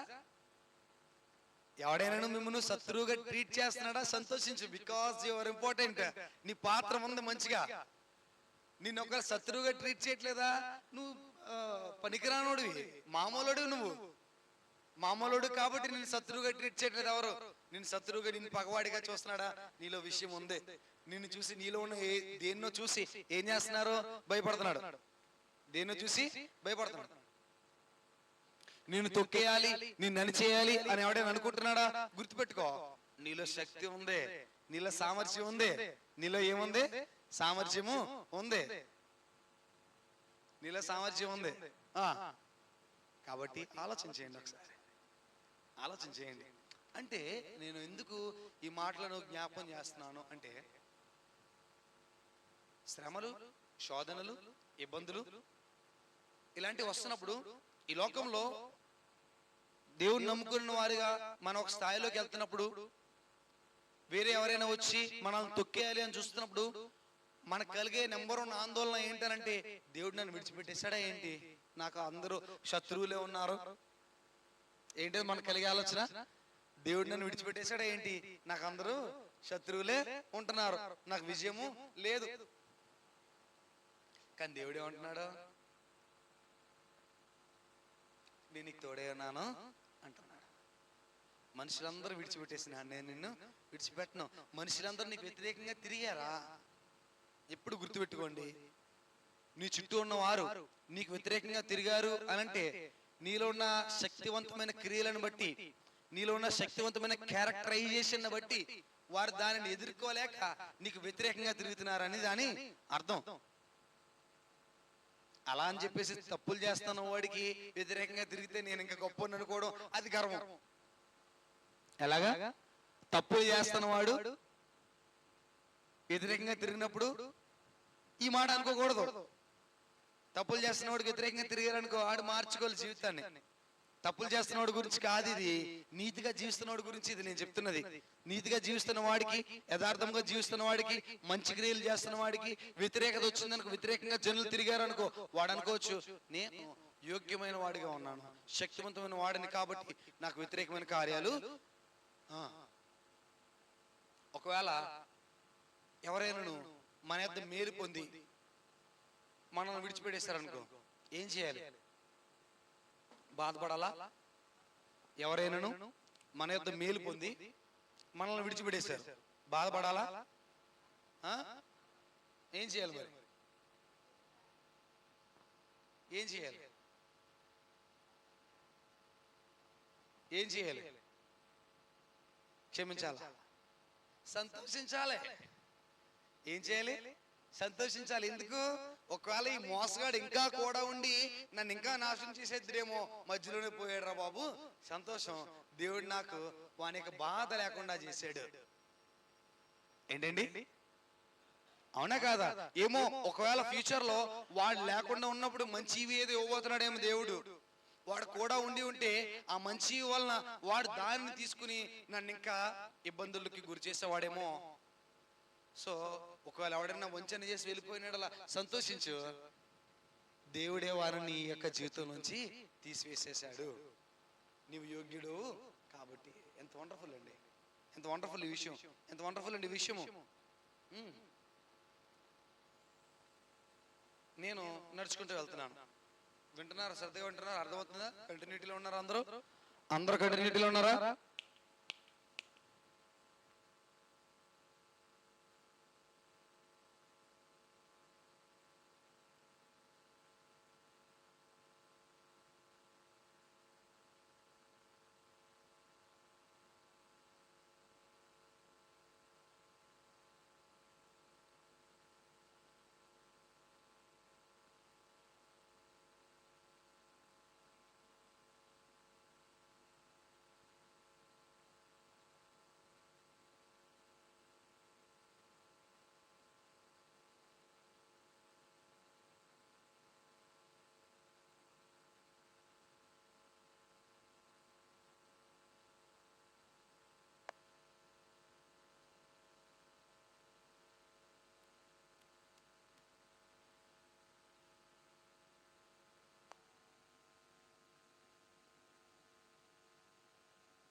నిన్నెవరూ శత్రువుగా చూడకపోతే నువ్వు అంత ముఖ్యమైన వాడివి కావు. ఒకవేళ నిన్ను అందరూ శత్రువుగా చూస్తున్నారా, నువ్వు ముఖ్యమైన వాడివి. నీ ద్వారా మేలు పొంది ఎవడైనా నీ నుంచి పోయాడా? మంచిది, దేవుడే తీసేశాడు. ఇంకా మేలు పొందుతున్నారా? నీవు ఘనమైన వాడివి. నీ వల్ల ఇబ్బంది ఉందని ఎవడు అనుకోవట్లేదా? నువ్వేమీ ఉపయోగకరమైన పని చేయలే, మంచి పని ఏది చేయలే, శక్తివంతమైన పని ఏమి చేయలే. నీ వల్ల ముప్పు ఉందని భయపడుతున్నారా? ఇంపాక్ట్ ఏదో ఇచ్చాను, బలమైన ఇంపాక్ట్ ఇచ్చాను, శక్తివంతమైన పని చేసావు. ఒకవేళ నీ గురించి ఎవడైనా వెనకాల మాట్లాడుకుంటున్నాడా? ఏమైనట్టు? నీ గురించి ఎవడైనా వెనకాల మాట్లాడుకున్నాడా? నీ ముందు మాట్లాడే ధైర్యం వాడికి లేదు, నీ ముందు మాట్లాడే ధైర్యం వాడికి లేదు. నువ్వు వాడికంటే మంచి క్రియలు చేసి ఉన్నావు, వాడికంటే మంచి క్రియలు చేసి ఉన్నావు. మాట్లాడుకోవట్లేదా? ఏమీ లేదు నీ గురించి చెప్పుకోవడానికి. అడిగి నిన్ను గురించి చెడ్డ చేయడానికి ఏమీ లేదు. నువ్వు ఉన్నతమైన వాడివైతే నేను ఎలాగొకలా వెనక్కి తీసేయడం కోసం, ఎనగొక తొక్కేయడం కోసం ఏం చేస్తాడు? నీ గురించి వెనకాల చెడ్డ మాటలల్లా పలుకుతాడు, నీ గురించి బ్యాడ్ చేస్తాడు. బ్యాడ్ చేయట్లేదంటే ఏమి డెవలప్ దిస్ పాజిటివ్ యాటిట్యూడ్. నీ గురించి నువ్వు నీతిమంతుడిగా జీవిస్తున్నప్పటికీ ఒకటి చెడ్డగా మాట్లాడుకున్నాడా, నీ నీతిని చూసి వాడు ఓర్వలేకపోతున్నాడు, నీ యథార్థతను చూసి వాడు ఓర్వలేకపోతున్నాడు. అర్థమైందా? అర్థం కాలేదా? అర్థమైపోయిందా? అర్థమైంది. అర్థమైతే సంతోషం, అర్థమైతే సంతోషం. కాబట్టి భక్తిహీనులుగా ఉండమన్నాడా, భక్తిమంతులుగా ఉండమన్నాడా? భక్తి లేని వారిగా ఉండమన్నాడా, భక్తి కలిగిన వాడిగా ఉండమన్నాడా? నిన్ను భక్తి కలిగిన వాడిగానే ఉండమన్నాడు. నిన్ను ఎలా ఉండమన్నాడు? భక్తి కలిగిన వాడిగానే ఉండమన్నాడు. భక్తి నీలో లేకపోతే నువ్వేంటండి? అవిశ్వాసవి. ఎవరివి? చచ్చిపోయిన వాడివి. ఎవరు నువ్వు? చచ్చిపోయినా వాడివి. కాబట్టి నేను ఒంటరిని అయిపోయాను, నన్ను అందరూ వదిలేశారు, నాకెవరో తోడులేరు, నా వెనకాల అందరూ మాట్లాడుకుంటున్నారు, నేను ఎంత మంచి చేస్తున్నా సరే నాకు అందరూ చెడునే ఇస్తున్నారు అని నువ్వు అనుకున్నావా? ఫస్ట్ ఆఫ్ ఆల్ అలాంటి ఫీలింగ్ నీకుంటే తీసేసాయి. నువ్వు నీతిమంతుడిగా జీవించిన ఎడలా నీలో ఎవరున్నారు? ఎవరున్నారు? దేవుడున్నాడు. నేనును తండ్రియు వచ్చి వాణి యొద్ద నివాసము చేతుమని ప్రభువైన యేసుక్రీస్తు స్వయంగా తాను నోటితో తాను వాగ్దానం చేశాడు. కాబట్టి నీవు గనక నిర్దోష క్రియలు చేస్తున్న ఎడలా, పరిశుద్ధమైన క్రియలు చేస్తున్న ఎడలా, పరిశుద్ధమైన జీవితాన్ని జీవిస్తున్న ఎడలా నీ జీవితంలోనికి ఎవరు వస్తున్నారు? నీ దేవుడైన యెహోవా వస్తున్నాడు. నీ హృదయంలో ఆయన నివాసము ఉంటున్నాడు. నువ్వు ఒంటరివి కావు. నీ చుట్టూ 1000 మంది లేచినను, 10,000 మంది నీ మీద పడినను, నీకెవరున్నారు తోడు? దేవుడు నా పక్షమున ఉండగా నాకు విరోధి ఎవడు? God resides in me. దేవుడు నాలో నివసించిన ఎడల నాకు వ్యతిరేకంగా ఎవడైనా కార్యములు చేయగలడా? వ్యతిరేకమైన కార్యములు జరుగుతున్నప్పుడు లేచి వెంటనే తీసి బైబిల్ చదివిన వ్యక్తులు ఎంతమంది ఉన్నారు? శోధనకరమైన పరిస్థితులు జరుగుతున్నప్పుడు వెంటనే బైబిల్ తెరిచి చదివిన వ్యక్తులు ఎంతమంది ఉన్నారు? ప్రమాదకరమైన పరిస్థితులు సంభవిస్తున్నప్పుడు వెంటనే బైబిల్ తెరిచి చదివే మనుషులు ఎంతమంది ఉన్నారు? బుద్ధి లేదు మనందరికి, బుద్ధి లేదు మనందరికి, జ్ఞానం లేదు మనందరికి. ప్రార్థనలు చేసుకోవట్లే, బైబిల్ చదవట్లే. శ్రమలు వచ్చినప్పుడు, శోధనలు వచ్చినప్పుడు, ఇబ్బందులు వచ్చినప్పుడు మనుషుల వలె, లేదంటే జ్ఞానహీనుల వలె, బుద్ధి లేని వారి వలె పరుగులు పెడుతున్నావు తప్ప నీ ప్రభు యొద్దకు వచ్చి నువ్వు విశ్వాసంతో వాక్యం చదువుతున్నావా, విశ్వాసంతో ప్రార్థన చేస్తున్నావా అంటే లేదు. మనుషులను ఆశ్రయించుట కంటే యెహోవాను ఆశ్రయించుట మేలు. It is good. నువ్వు యెహోవాను ఆశ్రయించాలి, మనుషులను ఆశ్రయించకూడదు. మనుషులను బట్టి నువ్వు సంతోషించకూడదు. మనుషులు ఏదో చేస్తారని కాదు. మొట్టమొదటిగా నీకు శ్రమ వచ్చిన వెంటనే, మొట్టమొదటిగా నీకు శోధన వచ్చిన వెంటనే, మొట్టమొదటిగా నీకు ఇబ్బంది తలెత్తిన వెంటనే నువ్వు దేవుని యొద్దకు వచ్చి ప్రార్థన చేసావా? చేయట్లేదు. కాబట్టి దేవుడు నీ పక్షాన కార్యాలు జరిగించట్లేదు. దేవుడు నీ పక్షాన కార్యాలు జరిగించాలి అంటే మొట్టమొదటిగా మోకరించి ప్రార్థన చేయాలి. నువ్వు మొట్టమొదటిగా వాక్యం తెరిచి చదవాలి. ఎవని మోకాలు నీ నామమును వంగునో వానినే నీవు దీర్ఘశాంతం గలవానిగా, పూర్ణ శాంతం గలవానిగా తీర్చిదిద్దుతున్నావు. నీ మోకాలు వంగుతుందా దేవుల్లో? వంగట్లే. నీ మోకాలు వంగుతుందా దేవుని యొక్క సన్నిధానంలో? వంగట్లే. దేవునికి ప్రార్థించడం నీ మోకాలు వంగుతుందా? వంగట్లే. మోకరించి వాక్యం చదువుతున్నావా? వంగట్లే.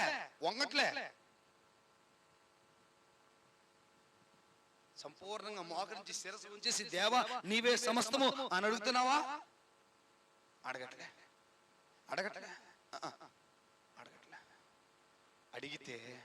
అడిగితే దేవుడు సమస్త కార్యాలు చేస్తాడు. యోసేపు ఉన్నతమైన వ్యక్తి. ఎందుకు యోసేపు ఉన్నతమైన వ్యక్తిగా ఉన్నాడు? దేవుడు నమ్మాడు. ఇంకా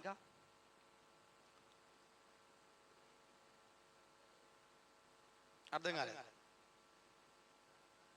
దేవుని పైన పూర్తిగా అనుకున్నాడు. ఇంకా దేవునికి భయపడ్డాడు. ఇంకా కీడును కూడా యోసేపు కీడుగా ఎంచలేదు. ఏంటండి? యోసేపు కీడును కూడా కీడుగా ఎంచలేదు. ఏమన్నాడు? అన్నలారా మీరు భయపడకండి. ఎందుకు? మీరు నాకు కీడు చేసినప్పటికీ కూడా దానిని మేలుగానే దేవుడు జరిగించాడు.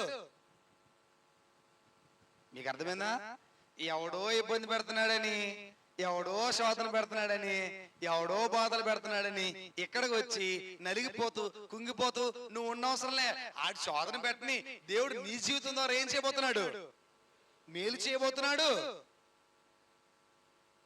యోసేపు జీవితం ద్వారా, యోసేపు అన్నలో కుట్ర చేత, అసూయ చేత, ద్వేషం చేత చంపివేయాలనుకున్న వారు మరలా రూబేను యొక్క ఆ మంచితనం వల్ల, అన్న యొక్క మంచితనం వల్ల వద్దు చంపదు, ఈ పాపం మనకొద్దు అన్నప్పుడు అమ్మివేద్దాం, అమ్మేశారు. సొంత తమ్ముణ్ణి, ఎలాగండి?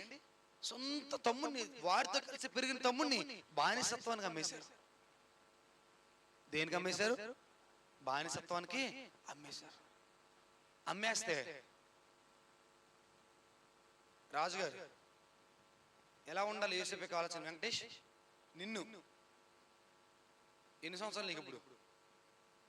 19, 18? ఎగ్జాక్ట్గా చెప్పు నాకు, పర్లేదు. 18. సుమారుగా 17 సంవత్సరాల వయసులో యోసేపుని అన్నలో అమ్మేశారు. 1 సంవత్సరం పెద్దోడు ఎవరు? వెంకటేష్. ఇప్పుడు మరియమ్మ గారు ఏంటండి అంటే రాజేష్ లేడు అందుకని మరియమ్మ గారు వెంకటేష్ని ఈడు నాకు వద్దు, నాకు బరువుగా ఉన్నాడు అని అమ్మేసింది. వెంకటేష్ 15 ఏళ్ల తర్వాత మరియమ్మ గారిని చూస్తాడా? చూడడా?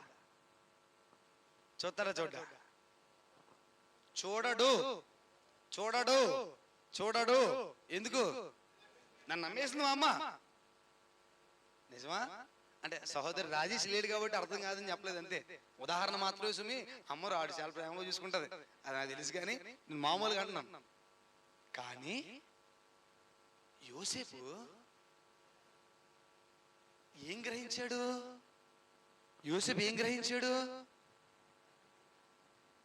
మీరు నన్ను అమ్మేసినప్పటికీ కూడా, ఒకవేళ నేను కూడా మీతో పాటే ఉండుంటే ఈ కరువు గురించి మనకు ముందే తెలియదు. ఏంటండి? ఇంత పెద్ద కరువు రాబోతుందని మనకు ముందే తెలియదు కాబట్టి మనం మామూలుగానే ఉందాము. దేవుడు నన్ను మీకంటే ముందుగా ఇక్కడికి పంపించి ఈ దేశంలో కొట్లలో ధాన్యాన్ని కూర్చడానికి నన్ను ప్రధానమంత్రిగా నియమించాడు. ఎలాగండి? అంటే కీడును కూడా మేలుగా ఎంచేంత జీవితము, కీడును కూడా మేలుగా ఎంచేంత విశ్వాసము ఈ రోజున మనలో ఉందా? కీడొస్తే కీడొచ్చింది దేవుడు లేడనేవాడు ఎంతమంది ఉన్నారు? కీడొచ్చింది దేవుడు లేడనేవారు ఎంతమంది ఉన్నారు? కీడొచ్చినా పర్లేదు, కీడు వెనక మేలు దాగి ఉంటుందని నమ్మేవారు ఎంతమంది ఉన్నారు? కీడొస్తే దేవుని విడిచిపెట్టేసే వారమే తప్ప కీడు వెనక మేలు నా దేవుడు నాకు దాచించాడు అని నమ్మాలి సంపూర్ణముగా. అని ఏం చేయాలి? నమ్మాలి. అది దేవుడు మనకి ఇస్తున్న గొప్ప అవకాశం. ఆదికాండం 50వ అధ్యాయము 19వ వచనం. యోసేపు మాట్లాడుతున్న మాట. ఆదికాండం 50వ అధ్యాయము. భయపడకుడి, నేను దేవుని స్థానం ముందు ఉన్నానా? మీరు నాకు కీడు చేయని ఉద్దేశించారు కానీ నేటి దినమున జరుగుచున్నట్లు అది బహుగా ప్రజలను బ్రతికించినట్లుగా అది మేలుకే దేవుడు ఉద్దేశించను. దేనికి ఉద్దేశించాడంటండి? మేలుకే. మీరు కీడు అని తలంచుతున్న చాలా వాటిని దేవుడు మేలుకి చేస్తున్నాడేమో. ఎలాగండి? జీవితంలో జరగట్లేదు అని అనుకుంటున్న చాలా క్రియలు ఆ వస్తే మీకు శాంతి ఉంటుంది అని వాటిని మీ జీవితంలో తొలగించేస్తున్నాడేమో దేవుడు. తొలగిస్తలేదా? అలా చేయట్లేదా దేవుడు? చాలా కార్యాలు చేస్తాడు. మనం అనుకుంటాం, మనం కోరుకున్న వేరుంటాయి, దేవుడు ఆశపడి దేవుడు జరిగించాలి అనుకున్న వేరుంటాయి. మనం కోరుకున్న వాటిని దేవుడు తీసేస్తున్నప్పుడు మనం ఆందోళన పడకూడదు. బికాస్ దేవుడికి సమస్తము తెలుసు, అది మన జీవితంలో ఉండుట వ్యర్థము అని దేవుడు ఎంచాడా, దేవుడు దానిని మన జీవితంలో తీసేస్తాడు. అది what ever might it cost. అది దేనిని కోరుకున్నా సరే, దాని పర్యవసనం ఎంతైనా సరే దేవుడు దానిని మనకు జీవితంలోంచి తీసేస్తాడు. దేవుడు తీసేయాలని చూసిన దాన్ని నువ్వు ఆపి కావాలి అని మాత్రం ఎన్నడూ కోరుకోకు. కావాలి అని అన్నాడు కోరుకో. కీడు ద్వారా దేవుడు మేలు చేయబోతున్నాడా? జరగని. దేవుడిని దాంట్లో ఒకటి తీసేస్తున్నాడా? తీసేసి. Submit yourself to the will of Lord. ప్రభు యొక్క చిత్తానికి నిన్ను నువ్వు సబ్మిట్ చేసుకో, నిన్ను నువ్వు అప్పగించుకో. యోసేపు అప్పగించాడు, ప్రధానమంత్రి అయ్యాడు, రాజు తర్వాత రాజు అంతటి ఉన్నతమైన స్థానాన్ని పొందాడు. Submit your self, submit your self. ఏం చేయాలండి? మనం అప్పగించుకోవాలి, మనము అప్పగించుకోవాలి. లేదంటే ఇబ్బంది పడతాం, లేదంటే ఇబ్బందులు పడతాం. అప్పగించుకున్నాం. అక్కడ యోనాతాను తాను దేవునికి అప్పగించుకున్నాడా లేదా? దేవుడు నా జీవితంలో కార్యము జరిగించును, దేవుడు నాకు యుద్ధంలో విజయం ఇచ్చును అని సంపూర్ణంగా దేవునికి లోబడి కార్యం చేయడానికి ముందుకి వెళ్ళాడు తప్ప ఇష్టానుసారమైన కార్యాన్ని చేయలేదు. Submit yourself to the lord. దేవునికి లోబడాలి. దేవునికి లోబడితేనే దేవుడు కార్యాలు జరిగిస్తాడండి. దేవుడికి లోబడితేనే కార్యాలు జరిగిస్తాడు. నిన్ను ధైర్యముగా ఉండమన్నాడు. నిన్ను ఎలా ఉండమన్నాడు? ధైర్యముగా ఉండమన్నాడు. ధైర్యంగా లేకపోతే ఇబ్బంది. సామెతల గ్రంథము 29వ అధ్యాయము 25వ వచనంలో అంటున్నాడు కదా, దేవునికి భయపడుట నీకు క్షేమాధారము, నీకు క్షేమ కారణము అని అంటున్నాడు. సామెతలు 29వ అధ్యాయము 25వ వచనం. భయపడుట వలన మనుషులకు ఏమొచ్చును? ఉరి వచ్చును. యెహోవా యందు నమ్మిక ఉంచువాడు ఎలా ఉంటాడు? అది క్షేమ కారణము అని గుర్తించాలంట. ఏమని గుర్తించాలి? అది క్షేమ కారణము అని గుర్తించాలి. ఎవరు నమ్ముట? యెహోవాను నమ్ముట, దేవుని నమ్ముట, దేవుని విశ్వాసం ఉంచుట, అది నాకు క్షేమ కారణము. అది నాకు ఎలా ఉంటుంది? నేను సురక్షితముగా ఉంటున్నాను. నేను ఎలా ఉంటున్నాను? సురక్షితముగా ఉంటున్నాను. అర్థమైంది? మీకు అర్థం కాలేదా? అర్థమైంది? అర్థం కాలేదా? ఎవరిపై నమ్మకం ఉంచాలి? నువ్వు సురక్షితంగా ఉండాలంటే, నువ్వు క్షేమంగా ఉండాలంటే, నీ ప్రాణం సేద తీరాలి అంటే, నీ ప్రాణం తుట్టిల్లకుండా ఉండాలి అంటే, శ్రమల్లో నుంచి నువ్వు విడిపింపబడాలి అంటే ఎవరిందు నమ్మకం ఉంచాలి? యెహోవా యందు నమ్మకం ఉంచాలి. దేవుడు నా జీవితంలో కార్యమును జరిగిస్తాడు. యోనాతాను నమ్మాడా? దావీదు నమ్మాడా? అబ్రహాము నమ్మాడా? యేసు ప్రభు నమ్మాడా? నమ్మాడండి. యేసు ప్రభు నమ్మాడు. తండ్రి నన్ను మరణం నుంచి తిరిగి లేపుతాడని నమ్మాడు. నమ్మకము ఉంచాలి. పారిపోకూడదు. అపజయాలను చూసి, భయపెట్టే విషయాలను చూసి ఏం చేయకూడదు? మనము పారిపోకూడదు. ధైర్యంగా నిలబడాలి. పౌలు గారు అంటాడు కదా, మంచి పోరాటము పోరాడితే నా పరుగును తుదముట్టించింది. అంతవరకు పరిగెట్టాను నేను. మధ్యలో ఆపేశాడు. మధ్యలో ఆపలే. తిమోతితో మాట్లాడుతుంటాడు, తిమోతి, I might leave this world, నేను చనిపోవచ్చు. సో నేను అనుకుంటున్నాను, ఇప్పుడు వరకు ప్రభు పరిలో మంచి పోరాటాన్ని నేను పోరాడాను. నా పరుగును నేను తుదముట్టించాను, మధ్యలో ఆపేలే. దేన్నైతే చేయడం కోసం పరిగెత్తానో, పరుగు ప్రారంభించానో, ఆ పరుగును నేను తుదముట్టించాను. ఈ రోజున మనలో ఏం చేయడానికి ఈ విశ్వాస పరుగును ప్రారంభించామో మీకు మీరు సెల్ఫ్ ఎగ్జామిన్ చేసుకోండి.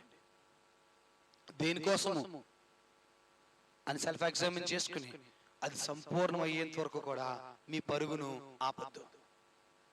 మరణ పర్యంతం వరకు కూడా మీ పరుగును ఆపొద్దు. బికాజ్ మధ్యలో ఆపేస్తే ఏమవుతున్నాం? మరణమునకు పాత్రులము అవుతున్నాము. మరణమునకు పాత్రులము కాకూడదు. మరణమునకు ఏం చేయకూడదండి? పాత్రులము కాకూడదు. చూడండి సామెతల గ్రంథము 28వ అధ్యాయము 1వ వచనం. ఎవడును తరమకుండానే దుష్టుడు పారిపోను, నీతిమంతులు సింహము వలె ధైర్యముగా నుందురు. నీతిమంతులు ఎలా ఉంటారు? సింహం వలె ధైర్యముగా. అంటే శ్రమ వచ్చినప్పుడు, సాధ వచ్చినప్పుడు ఏమనాలి? పదా చూసుకుందాం. ఏమనాలి? రాని చూసుకుందాం. నా దేవుడు నన్ను ఎడబాయాడు కదా, నా పక్షాన నుండి యుద్ధం చేసేవాడు ఎవరో? సర్వశక్తిమంతుడు, he is the lord of hosts, సైన్యములకు అధిపతియగు యెహోవా నా పక్షం నుండి ఏం చేయబోతున్నాడు? యుద్ధం చేయబోతున్నాడు. ఇంకా నేను ఎందుకు భయపడాలి? నేను ఎందుకు భయపడాలి? నన్ను సింహము వలె ఈ లోకనాథుడు ఎదుట నిలబడుతున్నాడు. నా శత్రువులు ఎదుట ఆయన నాకు భోజనమును సిద్ధపరుస్తున్నాడు. శత్రువుల ముందెట్టి ప్రశాంతంగా కూర్చుని కాలు మీద కాలు వేసుకుని తినేంత స్థితిని నీకు ఇవ్వబోతున్నాడు.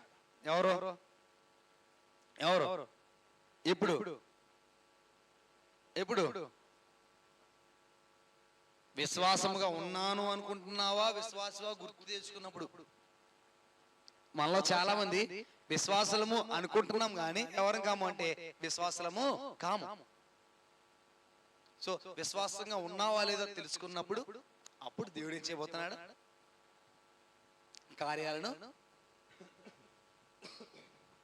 కార్యాలను జరిగించబోతున్నాడు. నీతిమంతులు ఎలా ఉంటారు? నీతిమంతులు ఎలా ఉంటారు? సింహము వలె ధైర్యముగా ఉంటారు. నీతిమంతులు ఎలా ఉంటారు? సింహం వలె ధైర్యముగా ఉంటారు. మరి అనీతిమంతులు పిరికివారు ఏమవుతారు? పారిపోతారు. ఇప్పుడు చెప్పండి, శ్రమ వచ్చిన వెంటనే పారిపోయేవాడు ఎవడో? అవిశ్వాసి, సాతాను సంబంధి. నీతిమంతుడు కాడు. నీతిమంతుడు ఏం చేస్తాడు? ఎదుర్కొంటాడు. He will face everything. He will face everything. ప్రతి దాన్ని ఎదుర్కొంటాడు ఆయన. ప్రతి దాన్ని ఎదుర్కొంటాడు. భయపడ్డు పారిపోడు, భయపడ్డు పారిపోడు, ధైర్యంతో ఎదుర్కొంటాడు. మరి మనం ఎలా ఎదుర్కోవాలి? ధైర్యంతో ఎదుర్కొంటేనే నీతిమంతులము. ఎదుర్కోకపోతే మనం ఏం కాదు, నీతిమంతులము కాము. నీతిమంతులము కాము. కీర్తన గ్రంథము 118 కీర్తన 6వ చరణము. కీర్తన గ్రంథము 118 కీర్తన 6వ చరణము. యెహోవా నా పక్షమున ఉన్నాడు, నేనేం చేయను? దేవుడు నా పక్షమున ఉండగా నేను దేనికైనా నేను భయపడతానా? భయపడతానా? భయపడను. దేవుడు మన పక్షమున ఉండగా మనకు విరోధి ఎవడు? ఎవడైనా నువ్వు ఉన్నాడంటే ఎవడు? నువ్వు లేడు. ఎవడు నువ్వు దేవునికి వ్యతిరేకమైన కార్యాలు చేయడానికి సమర్థుడు కాడు. ఒక్కసారి కనుక దేవుడు నీ జీవితంలో కార్యములు చేయాలని సిద్ధపడ్డాడు అంటే ఈ లోకంలో ఏ నరుడు కూడా ఆ కార్యమును వ్యతిరేకించడానికి